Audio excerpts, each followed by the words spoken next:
It was a typical April in East Tennessee.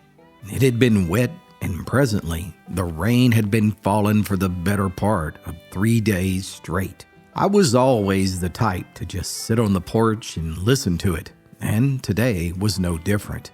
Out across the pasture, I could see Granny Tollet was also perched in her front porch rocker, also enjoying the simplicity of listening to the rain fall. We were both kindred souls in this way, in our love for rainy days. And once the heaviest of the weather passed, I ran across the field, eager to enjoy her company. No sooner than I got there, she took one look at how wet I was and pointed at the chair nearest the door.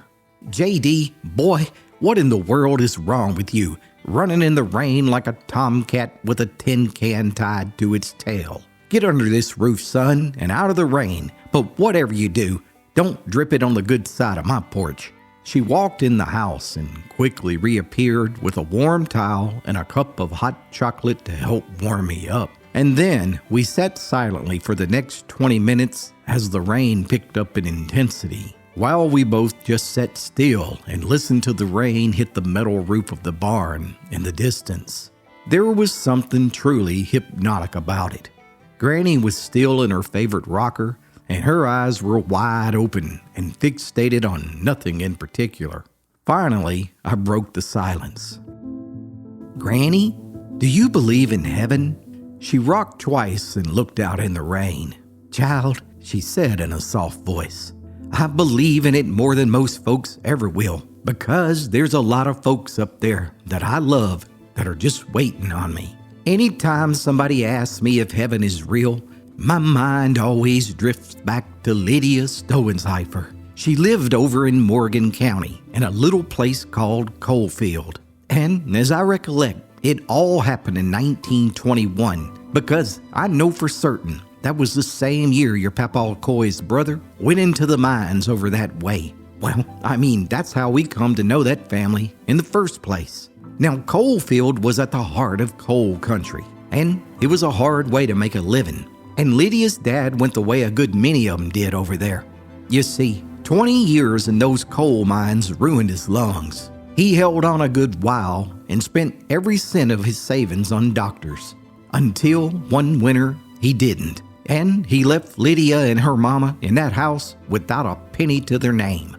There was no brothers or any other family to help. It was just Lydia and her mama. And her mama's health, well, it wasn't much to speak of. Everything in that house that needed lifting or hauling or figuring fell onto that girl who was early in her 20s. And I reckon she did everything she could to take care of her mama, and never once complained about it to another living soul. You need to have a picture of Lydia in your mind, because it matters. She wasn't the type to seek attention, nor was she the type to lean on her natural beauty. She was quiet and steady, and went about her business without asking anybody to notice what she was doing. The type of person who holds a whole household together, and nobody quite realizes it until she ain't there anymore. Well, anyhow, there was a man named Vester Collins who ran a general store in Coalfield, and he had knowed Lydia's daddy. And after her daddy passed, he came around and offered her some work. You know, sweeping the store out, keeping the shelves straight, and tending to the counter. Now, it wasn't much money, but he did the best he could for her. And I've always believed Vester Collins knew exactly what he was doing, because the pride of earning your own way, it's medicine. So that's where Lydia was, 2 years into the job, barely 23 years old, all while keeping house for her aging mama, the day that Andy Russell walked into that store. Granny paused to let the rain fill the gap for a moment. As I sat quietly and waited, she took her glasses in her hand and carefully wiped them with her apron, and then she carried on. You see, Andy was a drifter, and I want to be as fair to that man as I can, because it would be pretty easy for me to make him out a villain from the very first sentence I say. But that wouldn't be altogether honest. He was young and had a face on him that people liked. He came and went with the work, and he had a way about him that some men have when they can just walk into a room full of strangers and be at ease inside of 5 minutes. Well, He came strutting into Colin's store one afternoon looking for something to eat while Lydia was working. And before you knew it, they got to talking over the counter. And you see, Lydia wasn't the kind that talked easy with people she didn't know. But for some reason, she had let her guard down with this fella. And child, that was all it took. Andy came back the next week and every week after. That man always found a reason, anything he could, to stop by that store when Lydia was working. Now, honey, you need to understand what that meant to a woman like Lydia. She had spent her whole young life being the reliable one. No one had ever come around looking for her. And here was a man who walked 11 miles out of his way on a Tuesday just because he wanted to see her face. And you can't blame a woman for what that does to her heart. Well, her mama? Well, she had worries from the very beginning, but she watched her daughter come alive that spring. Suddenly, she was humming while she worked and even started to wear her hair different. And over the next couple months, Lydia and Andy became inseparable. And the truth is, Lydia loved him. And I'll tell you right now, there's nothing as true as the first time a woman finds her first love. All the women folk in Coalfield were talking about it and predicting when the wedding would be. But before that could even happen, all of a sudden, Lydia was carrying a child. But Lydia, she was terrified to tell him.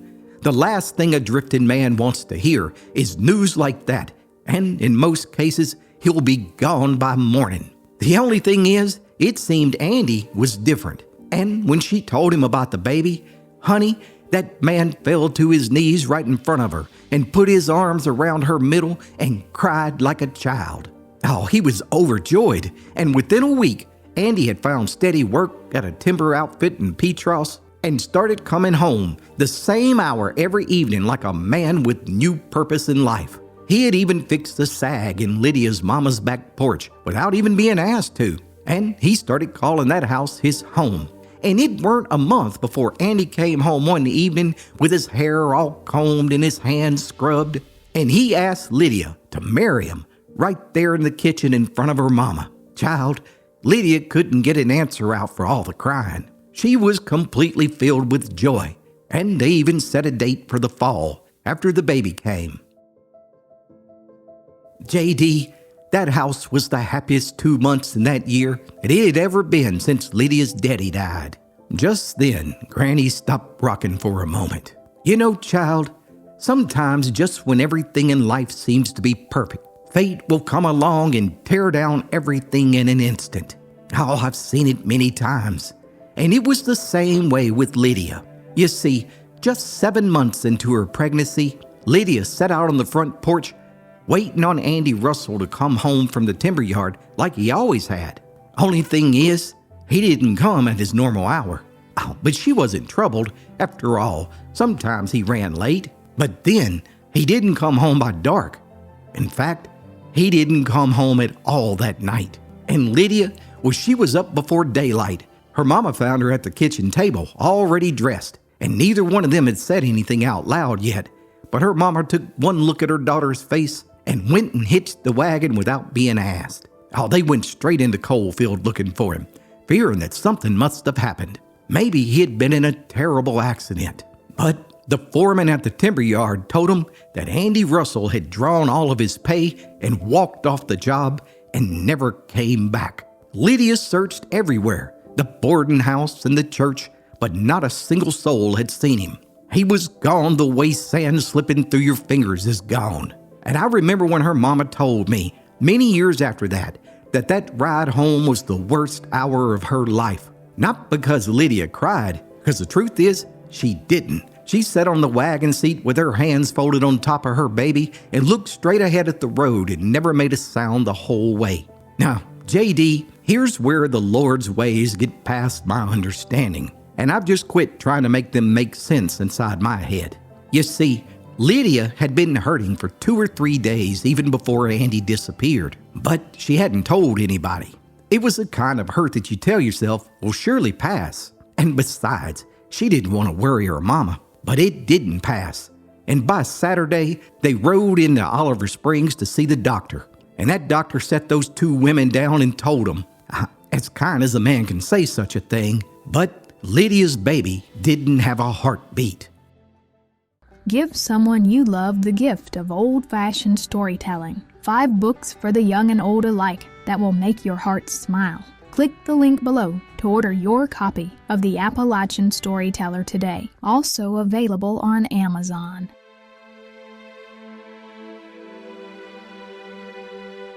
Lydia had lost her man on a Thursday and her child on a Saturday inside of 3 days. Months went by, and she carried the pain of losing both of them inside of her and rarely spoke of it out loud until 6 months later, a stranger knocked on the door. He was looking for Andy Russell. Lydia's mama asked what his business was, and the man told her out plain. Russell owed him money. In fact, he owed a good many men money in Morgan and Roane County. It turns out he was a gambler and had been all along, and that explains why he had never stayed in one place for long. And there it was. Every bit of the mystery was laid out on that doorstep in about 90 seconds. He hadn't gone missing, and he darn sure wasn't hurt, and he hadn't been kept away by anything on God's earth.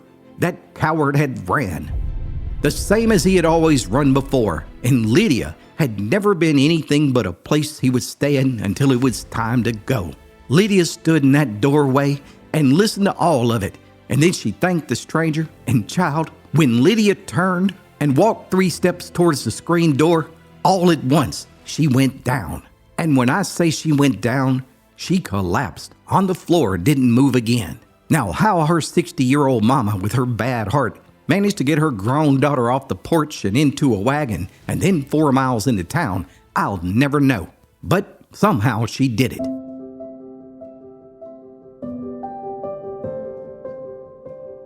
They called in 2 doctors, one from Oliver Springs and the other from Wartburg, but neither one of them could bring her back. She laid there for 4 days, JD. 4 days.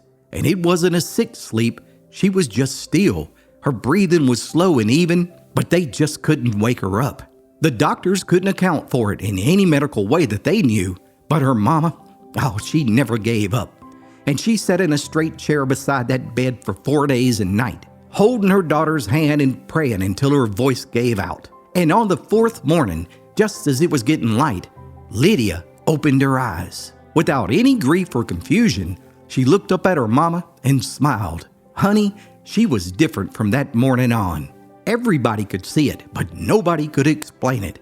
She had a smile on her face and even laughed for the first time I could remember. And as I recollect, it was that Sunday she was the first one through the church door, and when the preacher asked if there was anyone who had a word to share, Lydia, who had never stood up in her life in front of people for any reason, got right up in front of the entire congregation. The entire church went so quiet you could hear the clock tick.